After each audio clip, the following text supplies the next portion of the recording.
you can see that they're actually doing that, and that's really the value of watching your own matches and having a coach or someone help you analyze it.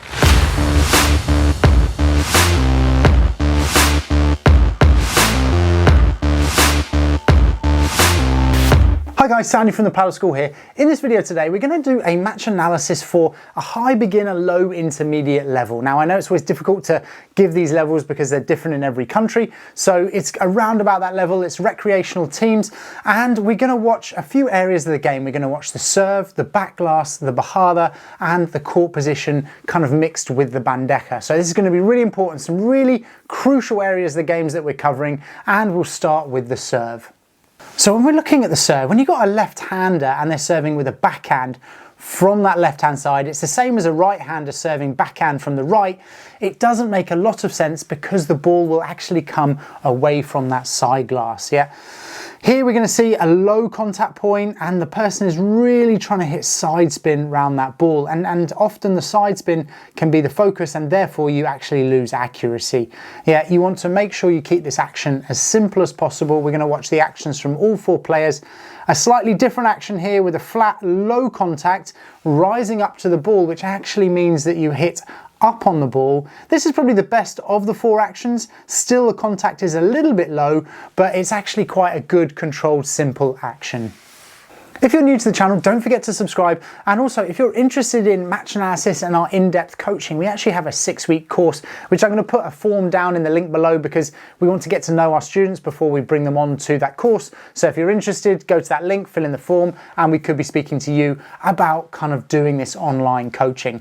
Now we're going to have a little look at the back glass and how that kind of can turn into the Bajada.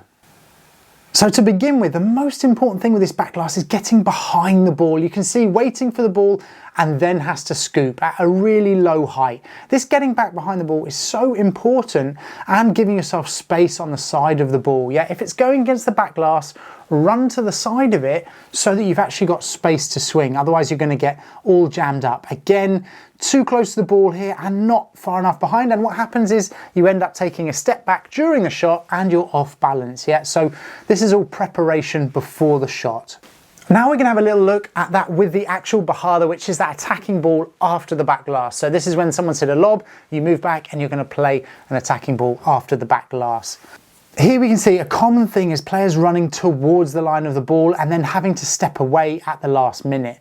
Yeah, this one had slightly more space because it was above the height and could be attacking. Again, moving out the way at the last minute. If you feel like you step backwards on the shot, it means you're probably not in the right position. And here you can see lob after lob after lob, and that is usually because players are not in the right position. If you've got time, get behind the ball and then you can be a little bit more aggressive.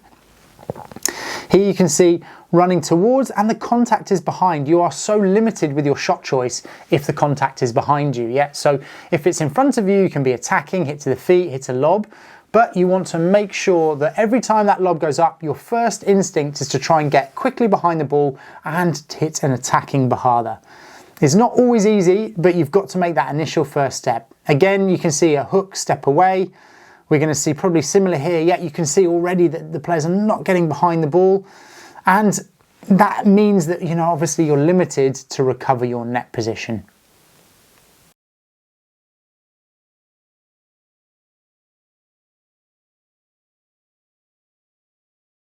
So you can see there the problems with the Bajada is mainly caused by getting in a good position beforehand, and that's often when the lob goes over the head. The players realise that they're going to use the back glass, but they take one or two small steps, wait for the ball to come towards them off the glass, and either it's too close to them or the contact is behind them, and therefore they've got no option but to scoop that ball back, and you can't be attacking with that scoop shot. You have to hit a lob. So now we're going to have a little look at the Bandeja. We're going to look at a good example of when it's used, and then also some shot choices and technique for that shot. So this is one of a good example of it being used here, and it's just a simple shot down the middle, soft. The second bounces by that back glass.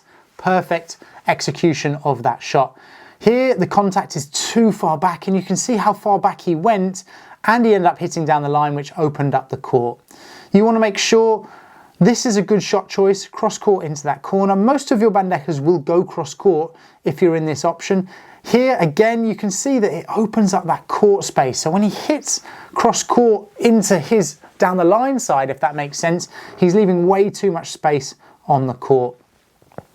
You're going to see here a combination of the Bajada, and that's actually a good Bajada following on from last time.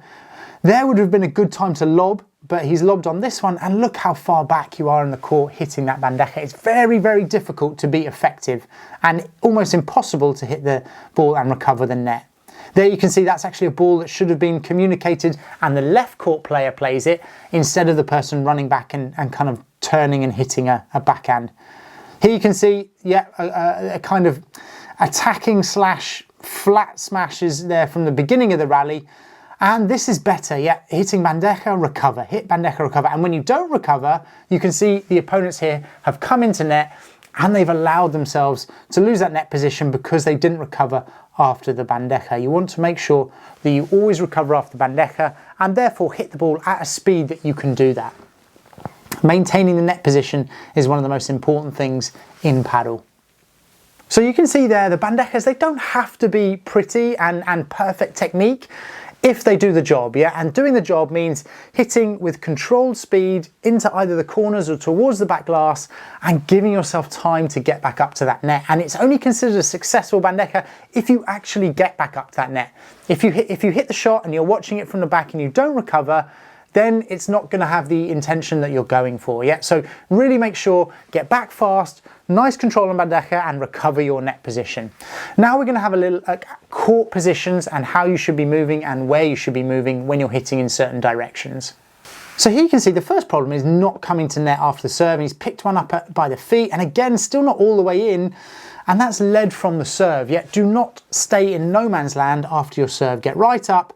And actually he did well to reach that because he was kind of moving with smaller steps, and his partner has come across and hit into the difficult angle. And this is an example of winning the point even though potentially your shot choice was not the best.